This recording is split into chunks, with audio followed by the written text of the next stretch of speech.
Students, आज मैं आपके साथ डिस्कस करूंगा term 1 redox reaction of +1 chemistry के कुछ इम्पोर्टेंट टॉपिक और इम्पोर्टेंट क्वेश्चंस। ठीक है, तो आपको जानना है कि आज हमारे पास जो है +1 केमिस्ट्री के जो है रिडॉक्स रिएक्शन चैप्टर है, जो कि आपका chapter number I think part 2 में फर्स्ट चैप्टर होगा, चैप्टर नंबर 8। तो रिडॉक्स रिएक्शन में आपने देख लेना है कि कौन कौन से जो है इम्पोर्टेंट टॉपिक बन रहे हैं और कौन कौन से इम्पोर्टेंट क्वेश्चन बन सकते हैं। तो ये मैं आपके साथ डिस्कस करने जा रहा हूँ। ठीक है students, so you have to keep in your mind that कि रिडॉक्स रिएक्शन में सबसे पहले जो हमें पूछा जाएगा वो क्या हो सकता है कि रिडक्शन एंड ऑक्सीडेशन क्या है। तो रिडक्शन एंड ऑक्सीडेशन के लिए हमें सबसे पहले देखना पड़ेगा कि ऑक्सीडेशन जो प्रोसेस हमारे पास होती है और रिडक्शन प्रोसेस क्या होती है, दोनों के बारे में हमें जानना पड़ेगा। तो इसके बाद ही हम आगे के क्वेश्चन जो है वो कर पाएंगे। ठीक है, तो ऑक्सीडेशन का मतलब है होता है कि गेन, रिडक्शन का मतलब होता है gain of electron. Gain of electron, कोई स्पीसीज अगर इलेक्ट्रॉन गेन करती है तो उस प्रोसेस को हम बोलेंगे रिडक्शन। ठीक है, तो ये क्या उसके बिल्कुल ऑपोजिट होगा, loss of electron. This will be a loss of electron. तो नेक्स्ट अगर देखें तो ऑक्सीडेशन का मतलब होता है एडिशन ऑफ ऑक्सीजन। किसका एडिशन होता है? ऑक्सीजन का। रिडक्शन देखें तो ये होता है removal of oxygen, removal of oxygen. So next जो हमारे पास होता है कि एक और बात देख सकते हैं कि ऑक्सीडेशन का मतलब होता है removal of hydrogen. That will be removal of hydrogen. तो किसी स्पीसीज से हाइड्रोजन निकल रही है तो उसे ऑक्सीडेशन बोलेंगे। तो नेक्स्ट जो हमारे पास क्वेश्चन आ रहा है कि रिडक्शन और क्या होती है हमारे पास, एडिशन ऑफ हाइड्रोजन। हाइड्रोजन की किसी में ऐड करेंगे तो हाइड्रोजन को किसी में ऐड करेंगे तो वो हमारे पास रिडक्शन होगी। ठीक है, सो ये आपको माइंड में रखना है। सो नेक्स्ट क्वेश्चन जो हम देखते हैं कि केमिकल के बारे में बताना है जिसकी रिडक्शन एंड ऑक्सीडेशन दोनों ही हो जाती है। तो अगर मैं आपको पूछूं कि वो कौन सा केमिकल है, फॉर एग्जांपल H2O2। H2O2 ऐसा है जिसकी रिडक्शन भी होती है और ऑक्सीडेशन भी हो जाती है।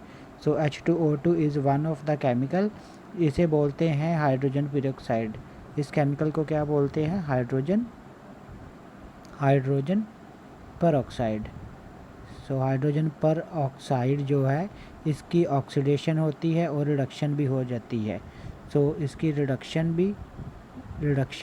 प्लस ऑक्सीडेशन दोनों ही ये खुद करता है। ठीक है, सो ये एज अ ऑक्सीडाइजिंग एजेंट और रिड्यूसिंग एजेंट दोनों ही एक्ट कर जाता है। ठीक है स्टूडेंट्स, सो नेक्स्ट जो क्वेश्चन है हमारे पास वो क्या है, डिस्प्रपोर्शनेशन रिएक्शन कौन सी होती है। सो डिस्प्रपोर्शनेशन रिएक्शन जो है वो होती है जिसमें ऑक्सीडेशन और रिडक्शन दोनों हो। So the reaction in which oxidation and reduction both take place. ये कौन सी रिएक्शन हो सकती है? फॉर एग्जांपल हाइड्रोजन पेरोक्साइड को जब मैं चेंज करूँगा वाटर एंड ऑक्सीजन में चेंज करूँगा तो इस रिएक्शन को मैं क्या बोलूँगा? डिस्प्रपोर्शनेशन रिएक्शन, क्योंकि इसमें हाइड्रोजन पेरोक्साइड जो है इसकी ऑक्सीडेशन भी हो रही है एंड रिडक्शन भी हो रही है, ऑक्सीडेशन भी हो रही है और रिडक्शन भी हो रही है। इसलिए ये रिएक्शन कौन सी है? डिस्प्रपोर्शनेशन रिएक्शन है। ठीक है स्टूडेंट्स, सो नेक्स्ट जो है कि redox potential and reducing power क्या है। रिडॉक्स पोटेंशियल का मतलब क्या होता है कि कोई भी स्पीसीज़ कि अगर वो इलेक्ट्रॉन गेन और लूज़ करने की टेंडेंसी हो टू गेन, और वैसे तो मेनली हम गेन ही बोलते हैं, to gain electron by metal electrode. कोई भी मेटल की इलेक्ट्रोड होगी उसकी इलेक्ट्रॉन को गेन करने की टेंडेंसी क्या होती है हमारे पास? Reduction potential. So reduction potential को एक सिंबल के साथ डोनेट किया जाता है E0 के साथ। E0 का मतलब होता है standard reduction potential. So standard reduction potential जो है उसको हम E0 लिखते हैं। इस नोट का मतलब होता है in standard condition. Standard condition कौन सी होती है? 1 बार प्रेशर, अगर हम रिडक्शन पोटेंशियल को नोट करें 1 बार प्रेशर होगा, this will be 1 bar pressure और 298 केल्विन जो है वो टेम्परेचर होना चाहिए। 1 बार प्रेशर एंड 298 केल्विन जो है वो प्रेशर होगा, तो तब हम उसे बोलेंगे स्टैंडर्ड रिडक्शन पोटेंशियल। तो स्टैंडर्ड रिडक्शन पोटेंशियल में आपको एक चीज़ और याद रखनी है कि इसको ई नोट से डोनेट किया जाता है और इसके यूनिट क्या हैं? इसके यूनिट होते हैं वोल्ट। क्या है इसके यूनिट? वोल्ट हैं, VOLT। वोल्ट को V के साथ लिखा जाता है, ठीक है। तो जो हाइड्रोजन होता है H2 है, तो इसका जो ई नोट की वैल्यू है जिसे स्टैंडर्ड रिडक्शन पोटेंशियल कहते हैं, ये 0 के इक्वल होती है। ओके स्टूडेंट्स, सो नेक्स्ट क्वेश्चन देखते हैं कि मान लो कि आपके पास 3 एलिमेंट हैं A, B एंड C, और इनकी जो रिडक्शन पोटेंशियल की वैल्यू दी है -3 और +2 एंड -4। तो जिसकी रिडक्शन पोटेंशियल सबसे कम होगी -3.0, जैसे रिडक्शन पोटेंशियल की वैल्यू दी है, तो ये क्या है? हाईएस्ट, इसकी रिड्यूसिंग पावर जो होगी हाईएस्ट होगी। हाईएस्ट रिड्यूसिंग पावर किसकी होगी? जिसकी सबसे कम होगी। जितनी ज़्यादा नेगेटिव होगी वैल्यू, उतनी उसका हाईएस्ट जो है रिड्यूसिंग पावर होगा। सो हाईएस्ट रिड्यूसिंग पावर इसका होगा, ठीक है। सो उससे ज़्यादा, उससे कम किसका होगा? उससे कम होगा C का, क्योंकि इसका कितनी वैल्यू है? -1.4। तो उसके बाद कौन सा आ जाएगा मेरे पास? सो जो सीरीज़ बन के आएगी ए का सबसे ज़्यादा रिड्यूसिंग करैक्टर है, तो उसके बाद रिड्यूसिंग करैक्टर कम होता जाएगा, जैसे किसका? C का है, क्योंकि उसका -1.4 है। सो फिर रिडक्शन पोटेंशियल किसका जो है वो B का है, जिसका है +2। तो ये मेरे पास बन जाएगी एक सीरीज जिसमें रिडक्शन पोटेंशियल जो है वो तो पॉजिटिव की तरफ जा रहा है, लेकिन रिड्यूसिंग पावर जो है वो कम हो रही है। तो सबसे ज़्यादा रिड्यूसिंग पावर किसकी होगी? जिसकी सबसे ज़्यादा नेगेटिव है। सो -3.0 सबसे ज़्यादा नेगेटिव वैल्यू है, इसलिए सबसे ज़्यादा इसकी रिड्यूसिंग पावर होगी। तो उसके बाद कौन सा आ जाएगा? -1.4। तो जो एंड में जो आएगा जिसकी सबसे कम रिड्यूसिंग पावर होगी वो है पॉजिटिव वाली वैल्यू, ठीक है स्टूडेंट्स। सो अब हमने निकालना है ऑक्सीडेशन स्टेट। तो ऑक्सीडेशन स्टेट निकालने के लिए हमारे पास एग्जांपल दी गई है कि सल्फ्यूरिक एसिड और सल्फ़र ट्राइऑक्साइड। सल्फ्यूरिक एसिड का फॉर्मूला होता है H2SO4 और सल्फ़र ट्राइऑक्साइड का फॉर्मूला होता है SO3। तो हमें S की, यहाँ भी S की निकालनी है और यहाँ भी S की जो ऑक्सीडेशन स्टेट निकालनी है। सो देखें हम कैसे निकाल सकते हैं। तो आपको जिसकी ऑक्सीडेशन स्टेट निकालनी है उसको हम X मान लेते हैं। क्या मान लेते हैं उसको? X। मान लो कि ये सल्फ़र है, सल्फ़र को हम X मान लेंगे, और बाकी के अगर इसके ऊपर कोई पॉजिटिव या नेगेटिव चार्ज यहाँ नहीं है तो इसका मतलब है इसको किसके इक्वल कर देंगे? 0 के इक्वल। अब हमने प्लस लगाना है, तो प्लस किसकी ऑक्सीडेशन स्टेट कर देनी है? हाइड्रोजन कितने हैं? 2, और हाइड्रोजन की ऑक्सीडेशन स्टेट होती है +1, ठीक है। तो यहाँ ऑक्सीजन कितने हैं? 4, और ऑक्सीजन की ऑक्सीडेशन स्टेट होती है -2। सो कहने का मतलब है कि आपको अगर सल्फ़र की फाइंड आउट करनी है तो आपको ऑक्सीजन की और हाइड्रोजन दोनों की ऑक्सीडेशन स्टेट जो है वो पता होनी चाहिए, ठीक है। तो तभी हम जो है सल्फ़र की ऑक्सीडेशन स्टेट निकाल पाएंगे। तो यहाँ देखें कि हमारे पास 2 + X और -8 आ गया = 0। तो x की वैल्यू यहाँ मेरे पास क्या आ जाएगी? x = -6 = 0। तो ये आगे जाके क्या मेरे पास बन जाएगा? This will be x = +6। तो सल्फ़र की जो सल्फ्यूरिक एसिड में ऑक्सीडेशन स्टेट कितनी आ गई? +6 आ गई है, ठीक है। सो नेक्स्ट स्टूडेंट्स, आपके पास एक और कंपाउंड था सल्फ़र ट्राइऑक्साइड। अब सल्फ़र की निकालनी है तो सल्फ़र को हम X मान लेंगे। तो ऑक्सीजन की कितने एटम हैं? 3 हैं, तो 3 के साथ किसको मल्टीप्लाई करोगे? ये ऑक्सीजन की ऑक्सीडेशन स्टेट को, जो कि -2 होती है। अब इसके ऊपर ना कोई पॉजिटिव चार्ज है ना ही नेगेटिव चार्ज है, सो इसको ज़ीरो के इक्वल कर देंगे। तो x minus six is equal to zero हो गई। तो x की यहाँ वैल्यू कितनी आ गई मेरे पास, +6 ही ऑक्सीडेशन स्टेट इसकी आ गई है। ठीक है स्टूडेंट। सो नेक्स्ट देख लेते हैं हमारे पास कौन सा क्वेश्चन जो बन रहा है। सो नेक्स्ट क्वेश्चन है that is what oxidation state of N in nitric acid and phosphoric acid. So सबसे पहले हमें नाइट्रिक एसिड का फॉर्मूला पता होना चाहिए, HNO3 इज़ नाइट्रिक एसिड। ठीक है। तो और फॉस्फोरस में N की नहीं निकालनी, P की निकालनी है फॉस्फोरस की। तो फॉस्फोरस की फार्मूला है H3PO4 फॉस्फोरिक एसिड का। ठीक है। तो यहाँ P की मैंने निकालनी है, यहाँ N की निकालनी है ऑक्सीडेशन स्टेट। तो चलो देखें कैसे निकाल सकते हैं।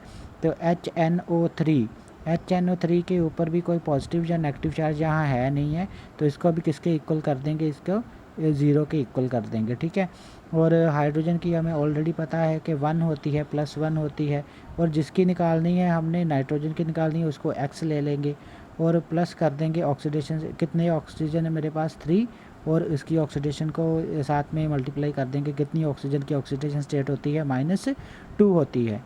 तो इसको अगर हम सॉल्व करेंगे तो हमारे पास जो आ जाएगा 1 + x - 6 इज इक्वल टू 0।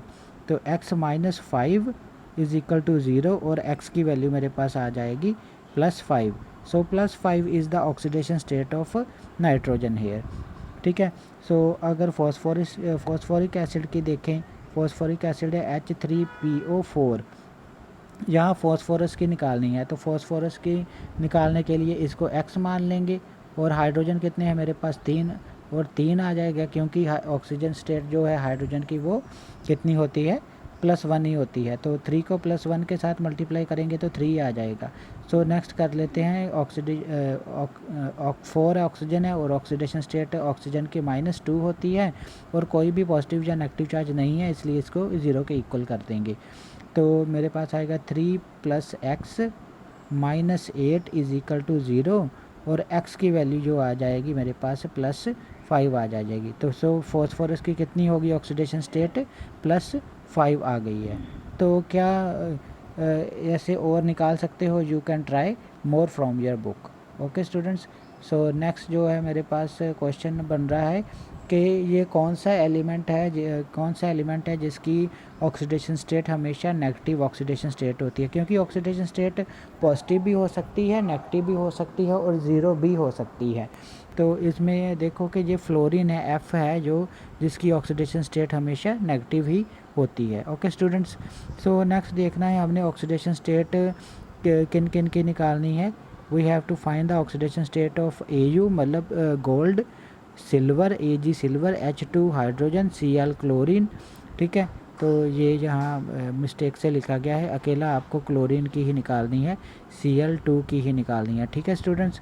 सो देखो कि हमारे पास जो भी एलिमेंटल फॉर्म होती हैं, एलिमेंटल फॉर्म्स जो होती हैं उनकी ऑक्सीडेशन स्टेट जो है वो क्या होती है, 0 होती है। तो एलिमेंटल फॉर्म्स जो है उनकी ऑक्सीडेशन स्टेट 0 है। तो ये भी एलिमेंटल फॉर्म है, ये भी एलिमेंटल फॉर्म है, ये भी एलिमेंटल फॉर्म है, और Cl2 भी एलिमेंटल फॉर्म है, इसलिए सभी की ऑक्सीडेशन स्टेट कितनी हो जाएगी, 0 हो जाएगी। Okay students. सो नेक्स्ट हमें क्वेश्चन आ जाता है कभी कभी कि HClO4 और HClO3 दोनों में से ज़्यादा एसिडिक कौन है। सो सबसे पहले ये जानने के लिए हमें निकालनी पड़ेगी ऑक्सीडेशन स्टेट। तो ऑक्सीडेशन स्टेट हम दोनों केसेस में निकालेंगे और फिर हमें पता चल जाएगा कि किसकी जो है जो ज़्यादा जो कौन है जो ज़्यादा एसिडिक है। तो उसके लिए हम इसका सलूशन निकालेंगे। सो देखिए कि मान लो आपके पास HClO4 है और एक साइड है आपके पास HClO3। तो ऑक्सीडेशन स्टेट निकालनी है, यहाँ भी क्लोरीन की, यहाँ भी क्लोरीन की। तो क्लोरीन की अगर ऑक्सीडेशन स्टेट निकालें तो यहाँ हाइड्रोजन की 1 होती है, क्लोरीन की हमने निकालनी है, X ले लिया, और साथ में ऑक्सीजन की वो ऑक्सीडेशन स्टेट लिख दी जितनी उसके साथ एटम थे उसके साथ मल्टीप्लाई कर दिया। ठीक है। तो यहाँ कितनी आ जाएगी, 1, तो X, और यहाँ ऑक्सीजन 3 है तो इसलिए 3 के साथ मल्टीप्लाई करना पड़ेगा ऑक्सीडेशन स्टेट को ऑक्सीजन की, जो कि -2 होती है। तो यहाँ ऑक्सीडेशन स्टेट अगर मैं देखूँ तो यहाँ oxidation state 1 plus x minus 8 is equal to 0, मतलब कि x की वैल्यू यहाँ कितनी आ रही है मेरे पास +7। तो अगर यहाँ निकालूँ तो यहाँ कितनी आ जाएगी मेरी x की वैल्यू +5 आ जाएगी। सो बड़ी कौन सी वैल्यू है? सो ये x की वैल्यू +7 आ गई है। सो अब अगर प्लस के ऑक्सीडेशन स्टेट क्लोरीन की जाए या किसी भी एलिमेंट की पूछी जा रही है कि कौन ज़्यादा एसिडिक होगा, तो जिसकी ऑक्सीडेशन स्टेट ज़्यादा होगी this will be more acidic, this will be more acidic होगा। ठीक है, क्यों इस मोर ज़्यादा एसिडिक है? क्योंकि इसमें नंबर ऑफ़ हाइड्रोजन्स जो हैं वो ज़्यादा लगे हुए हैं, इधर कम लगे हुए हैं।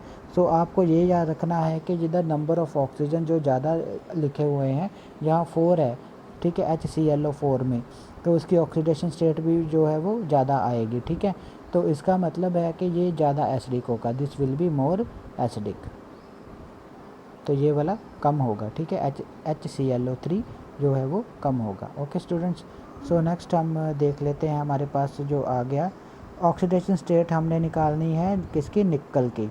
निकल की ऑक्सीडेशन स्टेट इस कंपाउंड में निकालनी है, और ऑक्सीडेशन स्टेट निकालनी है हमने, यहाँ निकल नहीं है, यह मैग्नीज है, Mn।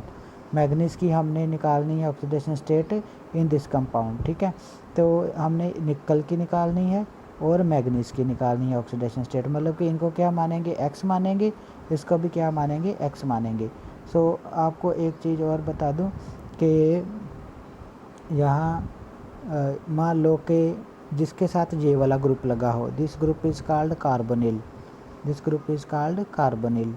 अगर सारे के सारे कार्बोनिल ग्रुप प्रेजेंट हो, फॉर एग्ज़ाम्पल मेरे पास निकल है, निकल के साथ जो है वो 5 के 5 जो है वो कार्बोनिल ग्रुप लगे हुए हैं। अगर सारे के सारे कार्बोनिल ग्रुप लगे हों तो इसकी ऑक्सीडेशन स्टेट होती है कितनी होती है? 0, ऑक्सीडेशन स्टेट 0 होती है। तो अगर मैं इसको x मान लूँ और इस पूरे ग्रुप की ऑक्सीडेशन स्टेट है जो 0 मान लूँ, तो और कितने हैं? 5 है मेरे पास, और इसके ऊपर कोई भी पॉजिटिव या नेगेटिव चार्ज यहाँ नहीं है, इसलिए इसको 0 के इक्वल कर दें, तो x की वैल्यू क्या आ जाएगी? 0 आ जाएगी, क्योंकि 5 को किसी 0 के साथ मल्टीप्लाई करेंगे तो 0 आ जाएगा। तो x की वैल्यू जो है वो मेरे पास क्या आ जाएगी? 0। इसलिए कभी भी आप देखो अगर कार्बोनिल कंपाउंड 5 निकल के साथ अब कितने कार्बोनिल लगे हुए हैं? 5, 1 2 3 4 5, 5 के 5 जो है वो कार्बोनिल लगे हुए हैं निकल के साथ। तो इसका मतलब है जब सारे के सारे कार्बोनिल लग गए हों किसी मेटल के साथ, तब उसकी ऑक्सीडेशन स्टेट है वो क्या हो जाती है? 0 हो जाती है। सो इसलिए निकल की ऑक्सीडेशन स्टेट जो है वो 0 हो गई। सो नेक्स्ट इसी तरीके का एक मेरे पास और क्वेश्चन है कि जिसमें मैग्नीज़ है, मैग्नीज़ के साथ जो है वो 6 लगे हों, 5 लगे हों, कितने भी कार्बोनिल लगे हों, तो अब आप बताओ कि मैग्नीज़ की जो ऑक्सीडेशन स्टेट है क्या आ जाएगी? अब x ले लो और कार्बोनिल की ऑक्सीडेशन स्टेट होती है 0, तो 6 है मेरे पास कार्बोनिल, 6 को किसके साथ मल्टीप्लाई करूँगा? उसकी ऑक्सीडेशन स्टेट के पास। अब यहाँ कोई पॉजिटिव या नेगेटिव चार्ज नहीं है, तो इसलिए ये 0 के इक्वल है, तो x की वैल्यू यहाँ भी क्या आ जाएगी? 0। सो ये याद रखना है कि अगर कार्बोनिल ग्रुप लगे हों, देखो मैग्नीज के साथ सारे के सारे क्या लगे हुए हैं? 6 के 6 कार्बोनिल लगे हुए हैं, तो सारे के सारे अगर कार्बोनिल लगे हैं तो इसका मतलब है जो मैग्नीज की ऑक्सीडेशन स्टेट है वो क्या आ जाएगी? मेरे पास 0 आ जाएगी। सो दिस अब क्या आ गई? इसकी मैग्नीज की ऑक्सीडेशन स्टेट जहाँ भी 0 आ गई, क्योंकि सारे के सारे क्या लगे हुए हैं? मैग्नीज के साथ कार्बोनिल ग्रुप ही लगे हुए हैं। Okay students, so I hope कि आपको ये क्वेश्चन पता चल गए होंगे। अगर फिर भी कोई प्रॉब्लम होगी तो you can call to me, you can ask to me, और मेरा व्हाट्सएप नंबर ऑलरेडी आपको पता है 9872964927 आप मुझे व्हाट्सएप करके इस नंबर पे भी जो है अपनी प्रॉब्लम बता सकते हो, और मैं आपका सलूशन आपको सेंड कर सकता हूँ। ठीक है students, so thank you very much for watching the video, और इनको अच्छी तरीके से आप कर लेना। Okay students, thanks.